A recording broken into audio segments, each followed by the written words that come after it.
देखिए भाई, आपका टार्ट जो बताया जा रहा था अपकृत में, आपका परिभाषा बताई जा रही थी, लास्ट परिभाषा बिनफील्ड की।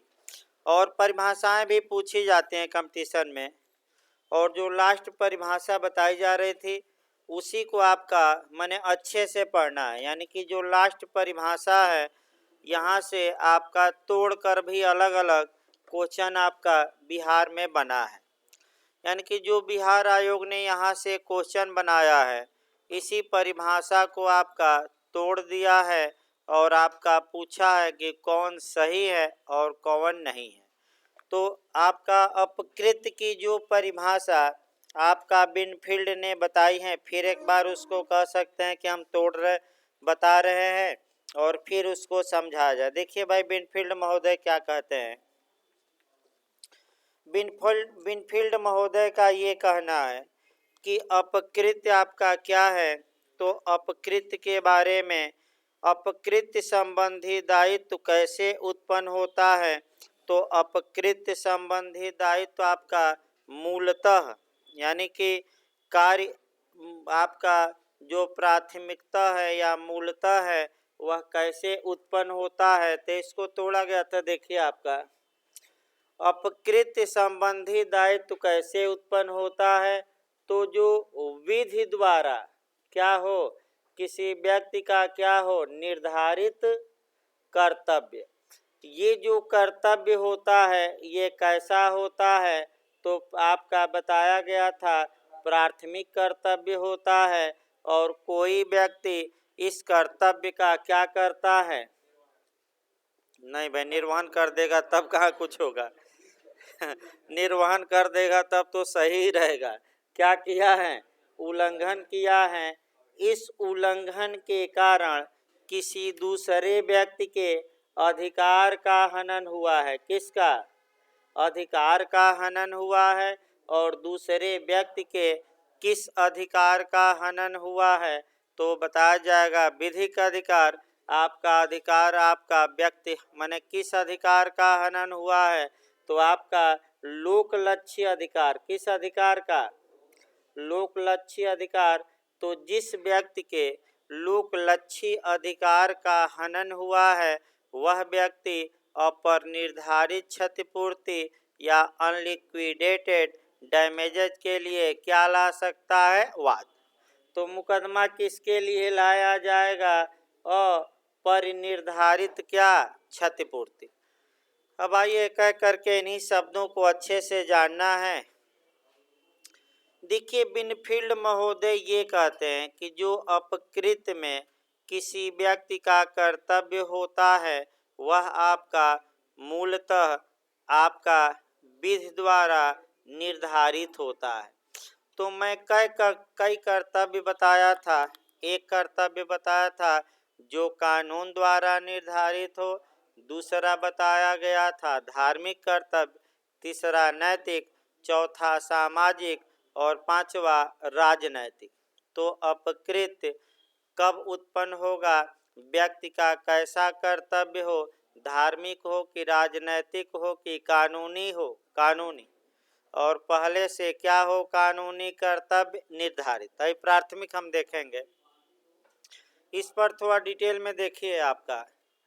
आपका ये कर्तव्य जो होता है किसी एक व्यक्ति के प्रति होता है कि समाज के प्रति। यही बिहार ने बनाया, ये जो कर्तव्य होता है यह किसी एक व्यक्ति के प्रति न होकर किसके प्रति होता है, समाज के प्रति, लोक के प्रति या पब्लिक के प्रति। यानी कि पब्लिक ड्यूटी होती है, प्राइवेट ड्यूटी नहीं। एक उदाहरण देखिए, 4-5 उदाहरण मैं बताऊंगा। विधिक कर्तव्य पर पहला उदाहरण देखा जाए। अगर कोई व्यक्ति रोड पर चल रहा है तो उसका कर्तव्य है कि वह अन्य लोगों के प्रति सावधानी चलने में बरते। अब ये समस्या आई कि ये कर्तव्य नैतिक है कि कानूनी है। कानून द्वारा निर्धारित है कि वह जब सड़क पर चले तो सबके प्रति क्या बरते, सावधानी। अब समस्या ये है कि आपका ये जो कर्तव्य है, आपका कैसा कर्तव्य है, व्यक्तिगत कर्तव्य है कि लोक कर्तव्य, इसको थोड़ा समझने का प्रयास करिए। और बिहार यही क्वेश्चन आपका बार बार अटैक कर रहा है कि अपकृत में किस कर्तव्य का व्यक्ति उल्लंघन करता है, व्यक्तिबंधी यानी कि पर्सोनम या रेम यानी कि सौरबंधी कर्तव्य, दोनों इनमें से कोई नहीं। तो सतर्क रहना है। जो कर्तव्य होगा वह रेम होगा, लोकलक्षी होगा, सौरबंधी होगा, विश्वव्यापी होगा। यानी कि अगर आप रोड पर चल रहे हैं तो जितने लोग रोड पर चल रहे हैं, आपका सबके प्रति ड्यूटी है कि सबके प्रति आप सावधानी बरतिए।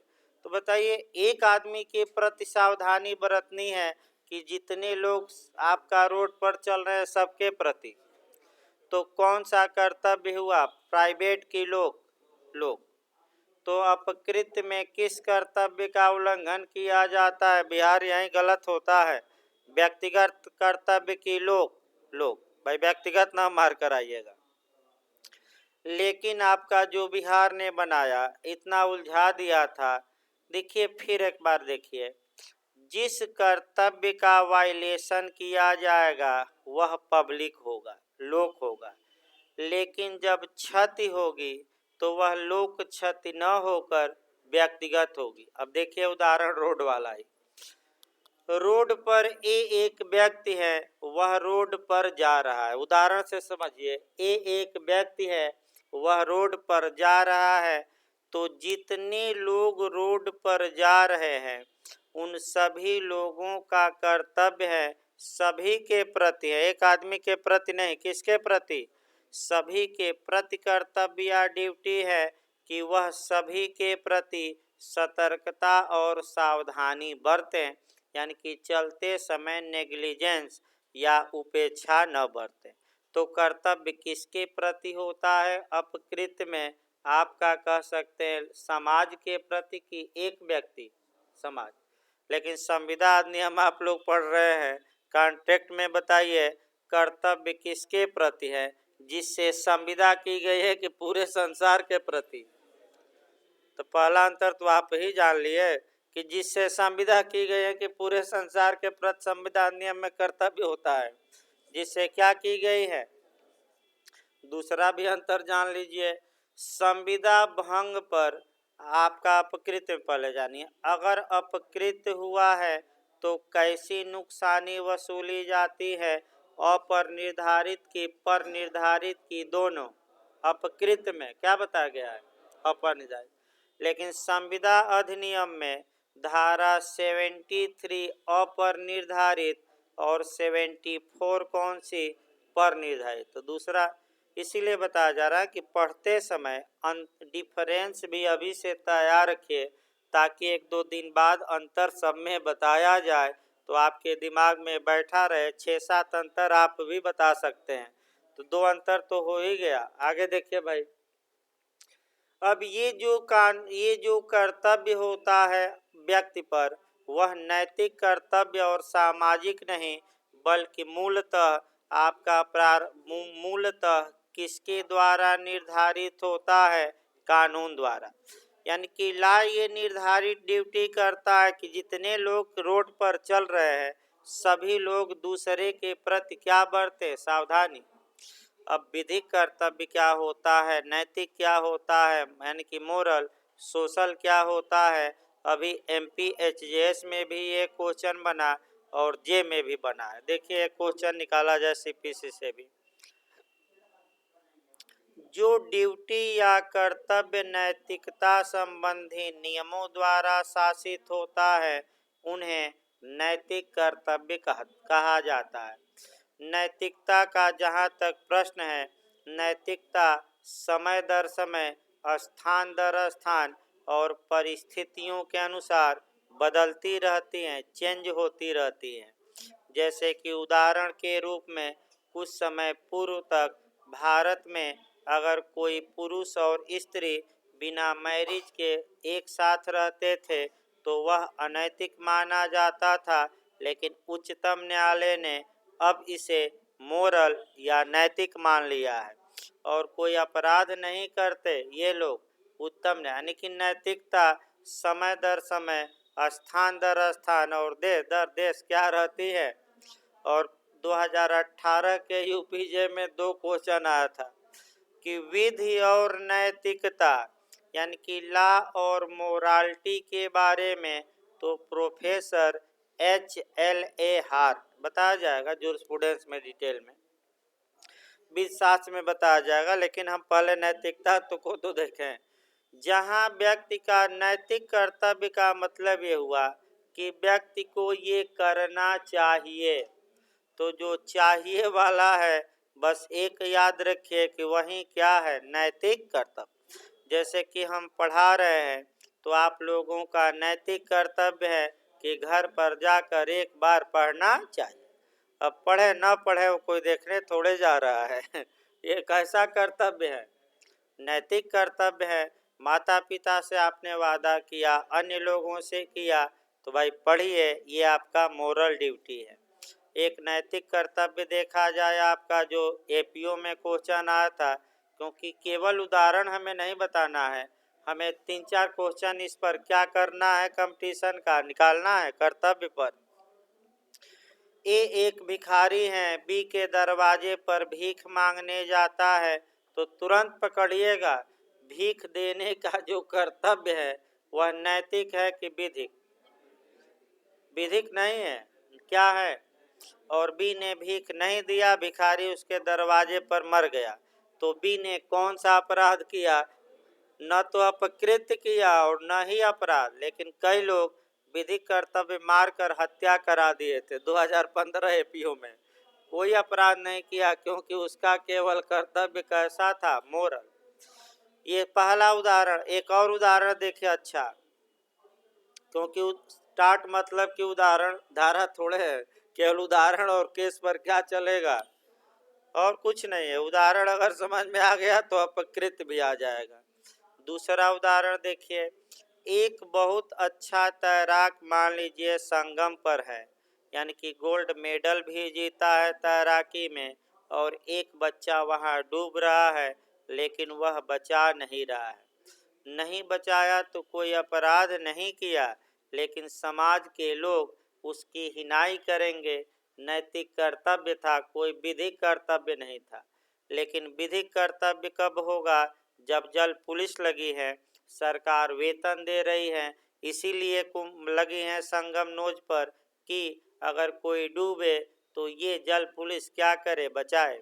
अगर वह पुलिस नहीं बचाती तब वह लोक द्वारा अपराध करती है, ये इसमें कोई शक नहीं है, क्योंकि उसका कर्तव्य वहाँ क्या हो गया, विधिक। एक और उदाहरण बनता है, देखा जाए, एक अंधा कुएं की ओर जा रहा था और एक आदमी देख रहा है कि अंधा जाकर कुएं में आगे क्या होगा, गिरेगा, लेकिन रोका नहीं। तो रोकना कैसा कर्तव्य था, नैतिक कि विधिक? नैतिक। तो न रोकने वाले न तो कोई अपराध किया और न ही अपकृत्य किया। लेकिन अगर गार्ड तैनात हैं, जैसे रेलवे का फाटक हुआ, या इतिहास में उदाहरण गौतम बुद्ध का देख सकते हैं कि जब गौतम बुद्ध अंगुली माल के पास जा रहे थे तो जो राजा का आपका सिपाही था उनको रोका कि यहाँ न जाइए इस जंगल में, क्योंकि इस जंगल में भयंकर डाकू कौन रहता है, अंगुली माल। उसका विधिक कर्तव्य था, उसने रोका, फिर भी आपका ये जंगल में क्या हुए, उसके सामने गए, इसमें कोई शक नहीं है। यानी कि अगर नैतिक कर्तव्यों का उल्लंघन किया जाए तो न तो वह अपराध होगा और न ही अपकृत्य होगा। भले ही लोग नैतिक रूप से बुराई करें, वो अलग बात है कि समाज आपकी खूब हिनाई करे, लेकिन आपने कानून का वायलेशन नहीं। 3 उदाहरण बताए गए, यहाँ से निश्चित एक पूछा जाता है। दूसरा देखिए, सोशल आपका ड्यूटी देखा जाए, अगर सामाजिक कर्तव्यों का किसी व्यक्ति ने उल्लंघन किया तो वह भी न तो अपराध माना जाएगा न ही अपकृत्य, कुछ नहीं माना जाएगा। एक दो अभी यहीं आपका एमपी में जेस में पूछा गया था भाई, और जे में भी। सामाजिक या सोशल कर्तव्य, जैसे कि किसी को जाति भोज में या जाति समारोह में या जाति के सम्मेलन में न बुलाया जाए, तो ये केवल सोशल ड्यूटी है कि बुलाया जाए। अगर नहीं बुलाया जाता तो न बुलाने वालों ने कोई अपराध नहीं कर दिया और कोई अपकृत्य भी नहीं किया, क्योंकि एक ऐसा कर्तव्य है सामाजिक, और सामाजिक कर्तव्यों का हनन करना अपराध या अपकृत्य नहीं माना जाता। तो सोशल आपका याद रखिएगा ड्यूटी। तीसरा देखिए, राजनैतिक कर्तव्य। पंचायत का चुनाव आ गया है, अब कोई चुनाव लड़े न लड़े, क्या अपराध कर दिया, चुनाव नहीं लड़ा या लड़ गया तो कोई अपराध नहीं। ये कैसा कर्तव्य है, वोट दे या न दे, आपका राजनैतिक पॉलिटिकल। और अगला धार्मिक कर्तव्य देखा जाए, धार्मिक कर्तव्य का उल्लंघन भी न तो अपकृत्य है न ही अपराध। एक आदमी है आपका कभी भी मंदिर या मस्जिद नहीं जाता, तो क्या उसने केवल अपने धार्मिक कर्तव्य का उल्लंघन किया, या 5 बार नमाज नहीं करता तो किस कर्तव्य का उल्लंघन किया, केवल धार्मिक, कोई अपराध नहीं कर दिया और कोई अपकृत्य नहीं किया। लेकिन लगाना है भाई इसमें, लेकिन कुछ देशों में धार्मिक कर्तव्यों का उल्लंघन करना अपराध बनाया गया है। जैसे कि कुछ अरब देश हैं जहाँ की अगर कोई व्यक्ति 5 बार नमाज अदा नहीं करता तो दंड का भागी होगा, लेकिन कानून रहेगा तब, ऐसे नहीं। धार्मिक कर्तव्य का वायलेशन करना दंडनीय नहीं है, न ही अपकृत्य है।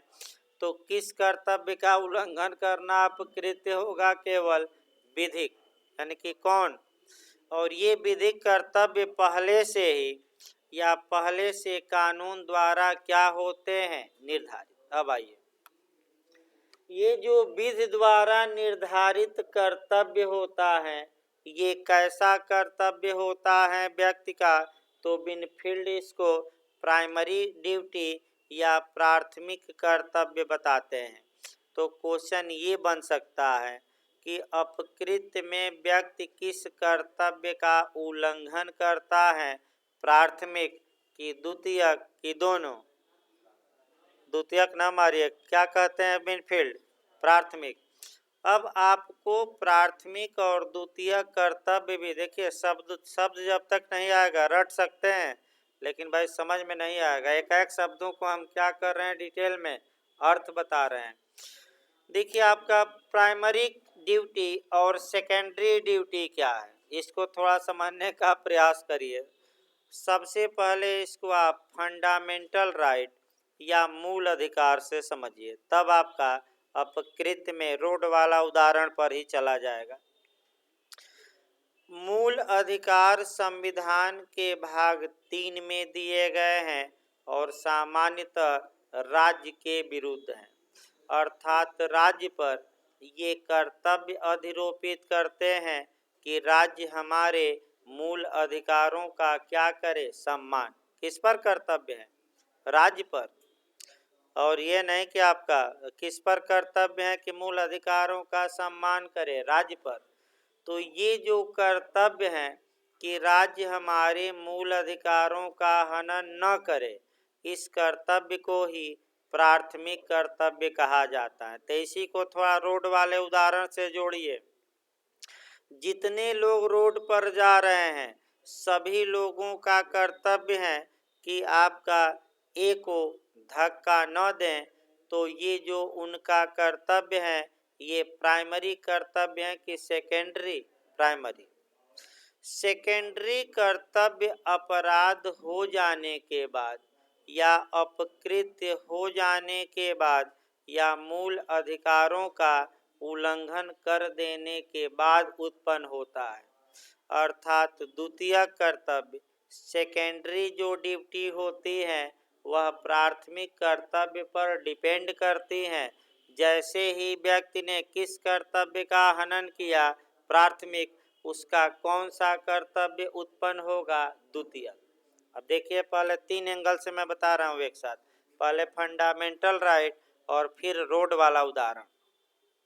राज्य का प्राथमिक कर्तव्य है कि वह आपका फंडामेंटल राइट का वायलेशन न करे। कैसा कर्तव्य है? प्राथमिक।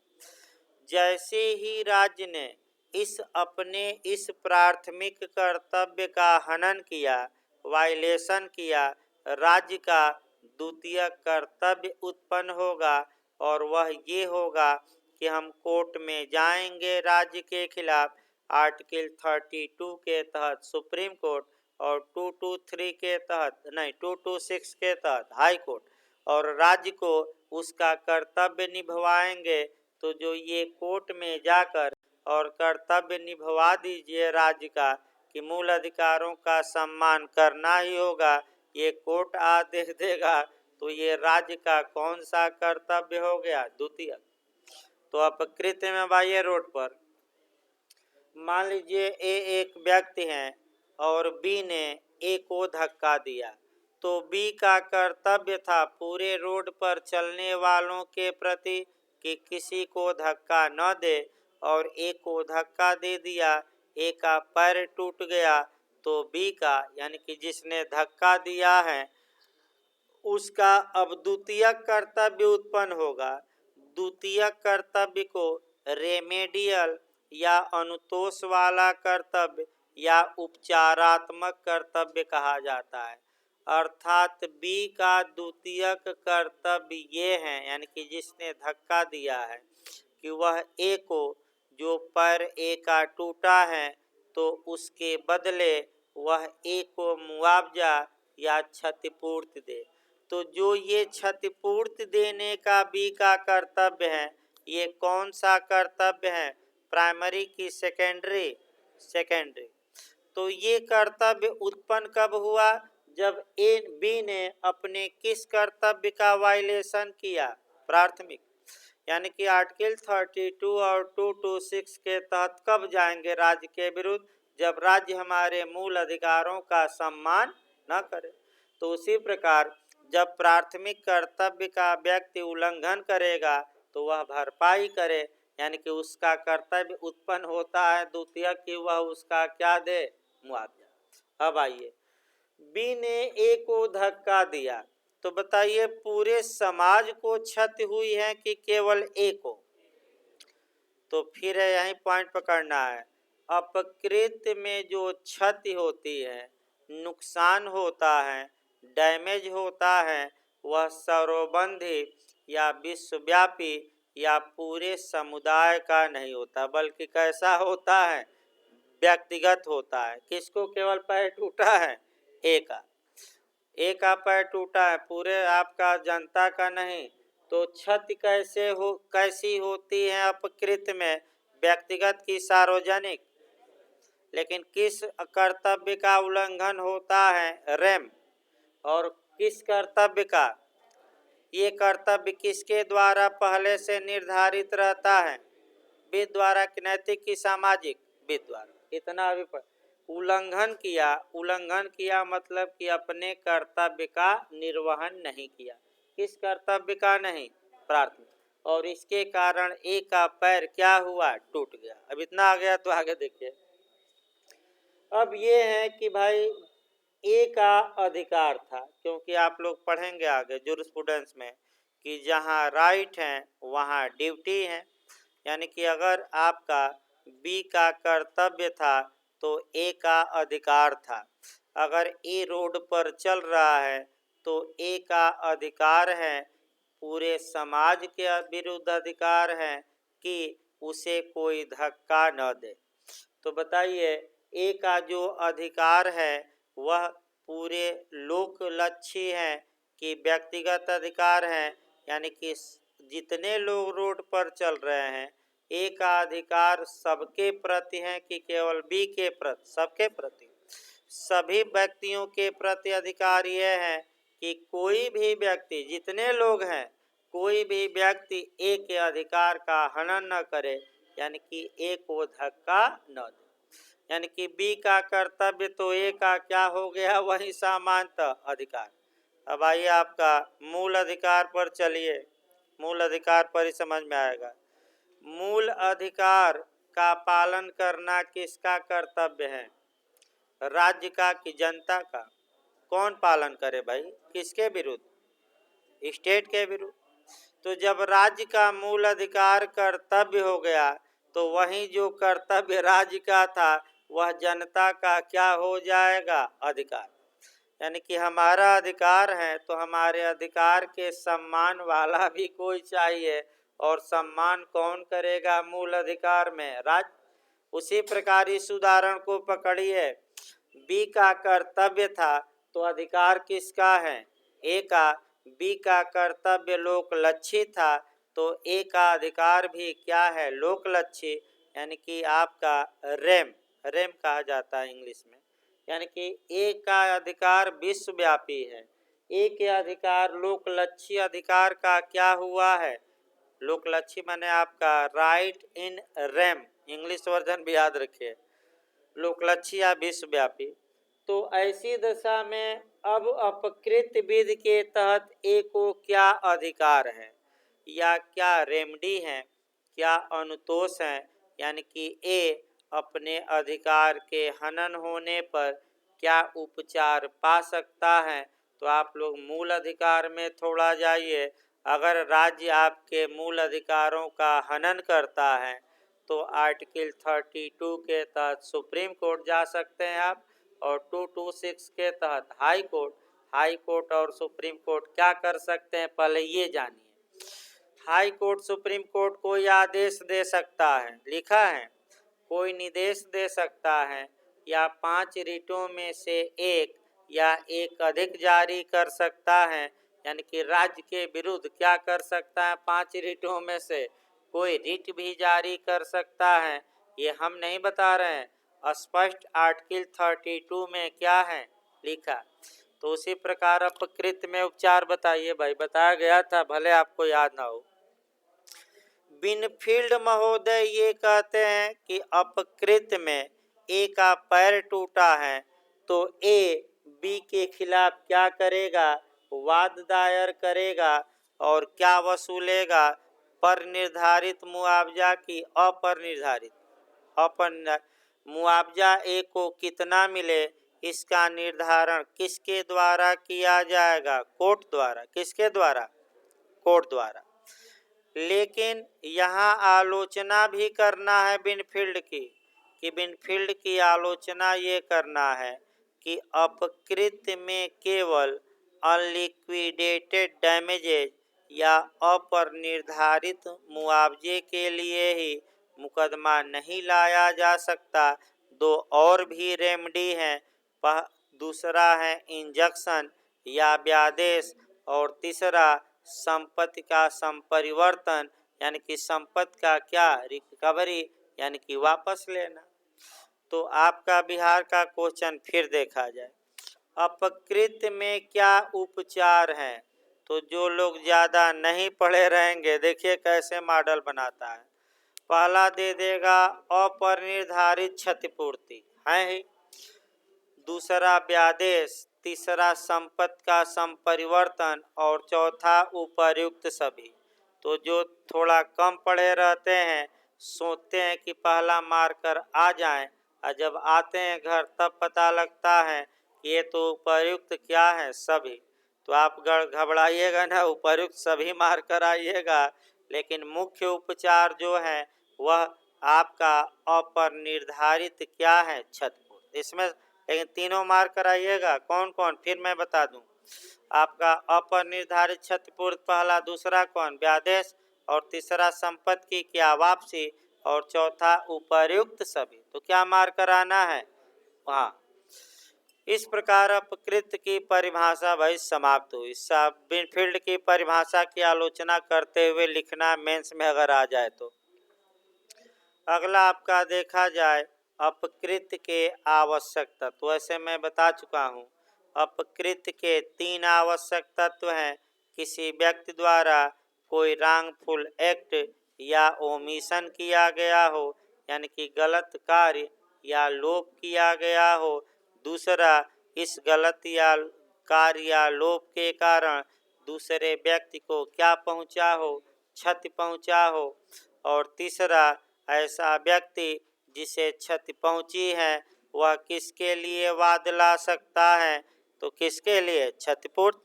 और क्षतिपूर्ति सदैव क्या होती है, अपरिनिर्धारित। लेकिन केवल क्षतिपूर्ति नहीं मेंस में लिखना है, दो और उपचार हैं, कौन कौन, व्यादेश और संपत्ति का क्या, संपरिवर्तन।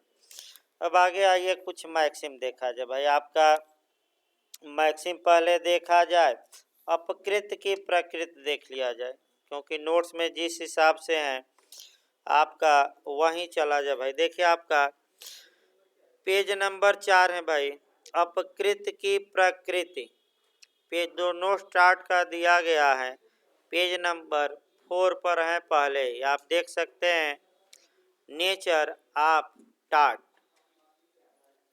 इसको थोड़ा समझने का प्रयास करिए। ये आपका जिस प्रकार, मैं फिर बता दूं, कॉन्ट्रैक्ट का सेक्शन 3 से लेकर और 9 तक पढ़ना है, उसी प्रकार आपका ये नेचर ऑफ टाट पढ़ना है। तो नेचर या प्रकृति पहले देख लिया जाए। आपका संविदा अधिनियम का पूछा नहीं, संविधान का पूछा जाता है कि कॉन्स्टिट्यूशन का नेचर क्या है। वहाँ नेचर का मतलब ये हुआ कि कॉन्स्टिट्यूशन परिसंघात्मक यानी कि संघात्मक यानी कि फेडरल है कि आपका एकात्मक है। यानी कि फेडरल का मतलब कि संघ और राज्य में शक्तियों का क्या होगा, विभाजन। दो सरकारें रहेंगी, एक संघ में काम करेगी और एक कहाँ, राज्य में। भारत में है भाई, उधर मोदी जी तो इधर योगी जी, आपका दो लोग हैं ही, और दोनों लोग भाई आगे आगे, आगे नाथ न पीछे पगहा कहा जाता है ना भाई, ना समझ में आया तो बता दीजिएगा। यानी कि आगे नाथ न पीछे पगहा, यानी कि इसका मतलब कि कोई आगे पीछे नहीं है, तो देश के लिए कह रहे हैं कि हम समर्पित हैं, न खाएंगे न क्या करेंगे, खाने देंगे, और आगे हमारे बस की बात नहीं है। अब आगे भाई आपका, भाई देखिए नए भी लोग हैं, बता दिया जाए, उदाहरण को दिल पर न लीजिए, ये समझाने के लिए दिया जाता है, क्योंकि आपका बहुत परम भक्त भी होते हैं, कोई मायावती जी का होगा, कोई अखिलेश जी का, कोई मोदी जी का, कोई आपका तमाम लोगों का। तो ऐसी दशा में भाई किसी की हिनाई नहीं की जा रही है कि नहीं, योगी जी मोदी जी की हिनाई की जा रही है। आपका आगे देखिए, उसी प्रकार आपका फिर देखिए, आपका जो नेचर होता है, प्रकृति होती है, तो कॉन्स्टिट्यूशन का मेंस में आता है कि कॉन्स्टिट्यूशन संघात्मक है कि एकात्मक है, ये तो मेंस में भी आता है, केस भी आता है, तो उस पर। लेकिन एक विद्वान थे आपका केसी वेयर, जो कहते हैं कि न तो परिसंघात्मक और न एकात्मक, त्रिशंकु जैसे बीच में लटका है, यानी कि न 3 में न 13 में, तो क्या कह देते हैं केसी वेयर, बिहार में आया था पिछली बार, क्वासी फेडरल, अर्ध परिसंघीय, यानी कि न तो पूरी तरह संघी और न एकात्मक। बताया जाएगा अभी भाई, न समझ में आया तो बस ये जानिए कि क्वासी फेडरल किसने कहा है संविधान को, केसी वेयर, बस कंपटीशन के लिए तो जानिए। उसी प्रकार आपका अपकृत में भी अपकृत विधि के नेचर को लेकर विवाद है। पहले कंसेप्ट बनाइए, तब आज कंसेप्ट बनाने में ही लग जाएगा, क्योंकि थोड़ा ये बहुत आपका बड़ा क्वेश्चन है। देखिए आपका क्वेश्चन का हमें मॉडल भी निकालना है। तो पहला मॉडल ये है कि अपकृत विधि के नेचर को लेकर, प्रकृति को लेकर किन दो विद्वानों में मुख्य रूप से मतभेद है। ये क्वेश्चन आपका बिहार में कई बार आया है, तो दो विद्वान हैं, रटे रहिए, सामंड और दूसरा कौन है, बिनफील्ड। तो नेचर को लेकर किसके बीच विवाद है, तो सामंड और, चूंकि सामंड ये कहते हैं कि ये अपकृतियों की विधि है, हम पहले कंसेप्ट बनाइए, अपकृतियों की विधि है, जबकि बिनफील्ड ये कहते हैं कि अपकृत्यों की नहीं बल्कि ये तो अपकृत विधि हैं। तो आपका यानी कि सामंड महोदय ये कहते हैं कि इसे लॉ ऑफ टॉर्ट्स कहा जाएगा, अतः अपकृत्यों की विधि है। और सामंड ने अपनी पुस्तक का नाम भी लॉ ऑफ टॉर्ट नहीं लिखा बल्कि लॉ ऑफ टॉर्ट्स लिखा। तो इसका मतलब क्या हुआ बताया जाएगा।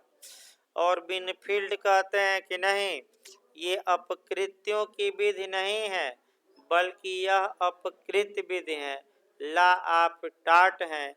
और इन्होंने अपनी किताब का नाम लॉ ऑफ टॉर्ट लिखा, अपकृत्यों की नहीं लिखा। तो आखिर अपकृत्यों सामंड कह रहे हैं, उसका मतलब क्या हुआ। और बिनफील्ड अपकृत विधि कह रहे हैं, उसका मतलब क्या हुआ। जब तक कि मतलब नहीं आएगा अर्थ भी नहीं आएगा। तो पहले मतलब निकाला जाए।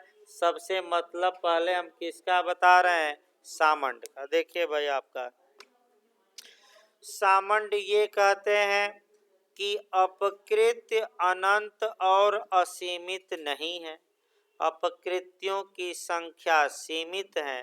तो अपकृत्यों मैंने बहुत से अपकृत न जान लीजिएगा, अपकृत्यों की संख्या सीमित है।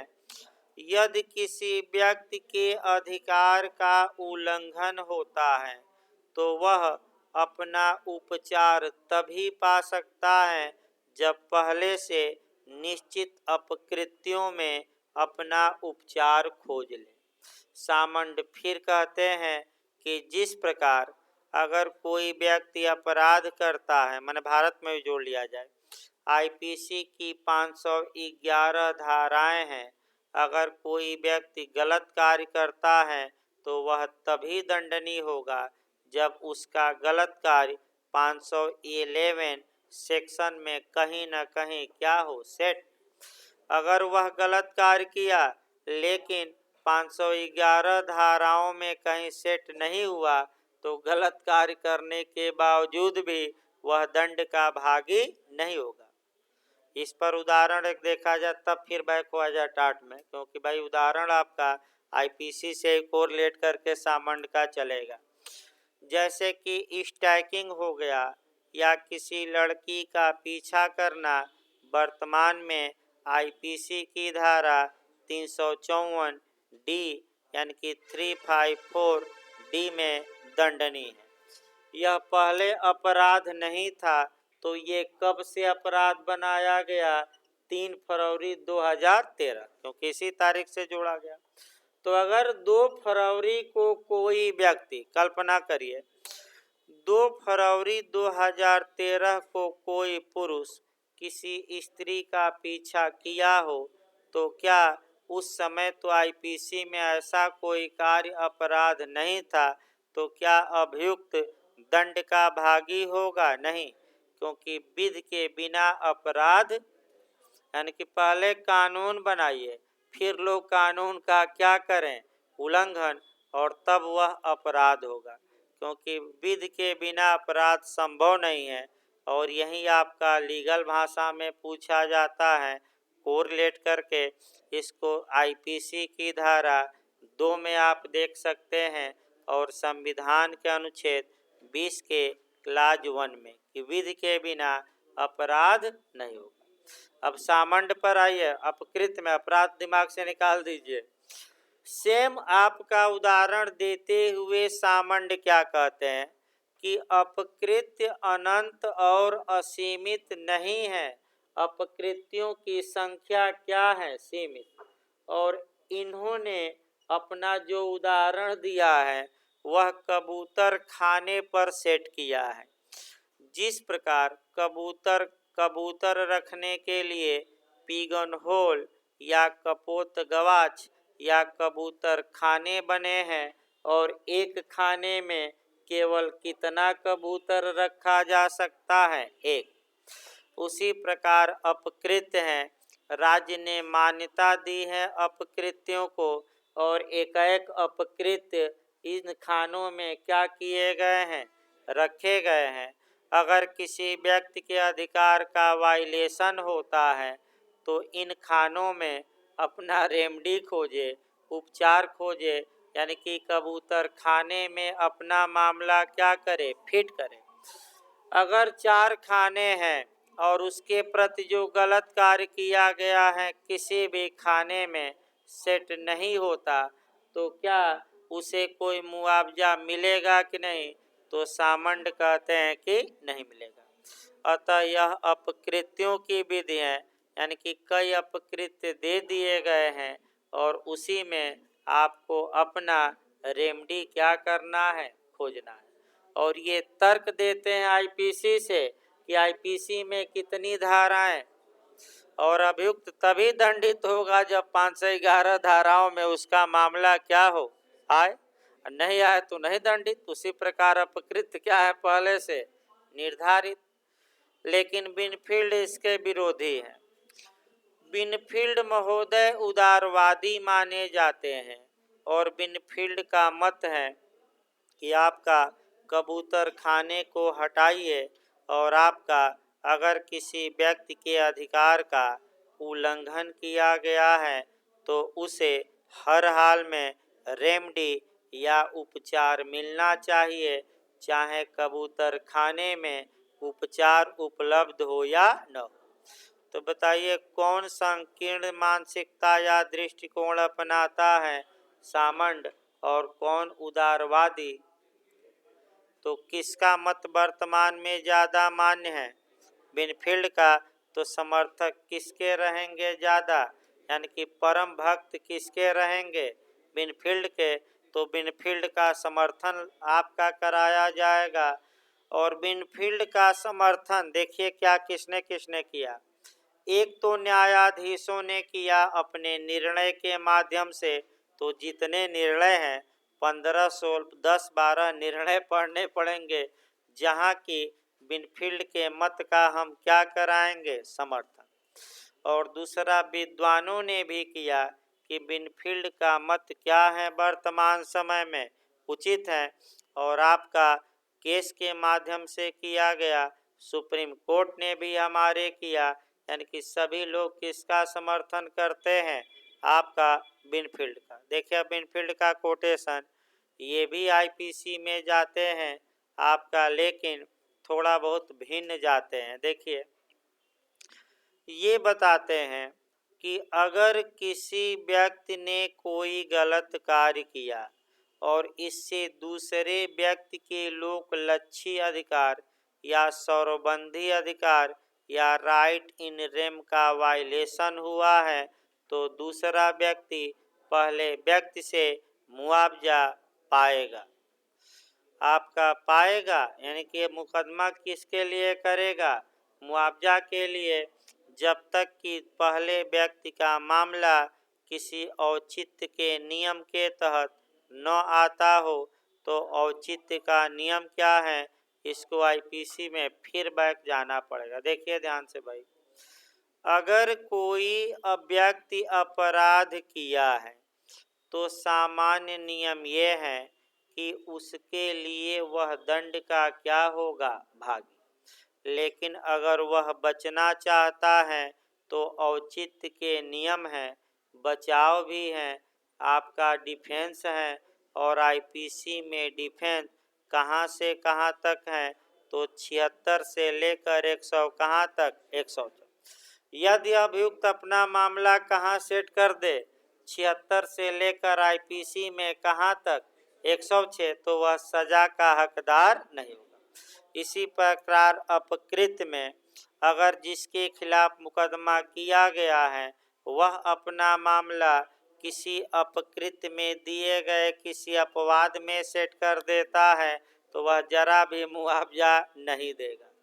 यानी कि जिस प्रकार सेक्शन वाइज आईपीसी में 76 से 106 तक आपका जनरल की सामान्य अपवाद हैं, बचाव हैं, उसी प्रकार अपकृत्य में चूंकि धारा है नहीं, लेकिन बचाव है प्रतिवादी को, और बिना धारा वाइज न्यायालय के निर्णय से बचाव है।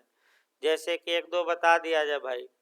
जैसे कि आपका न्यायिक कार्य को बचाव, आईपीसी आपका 76 दे नहीं 77।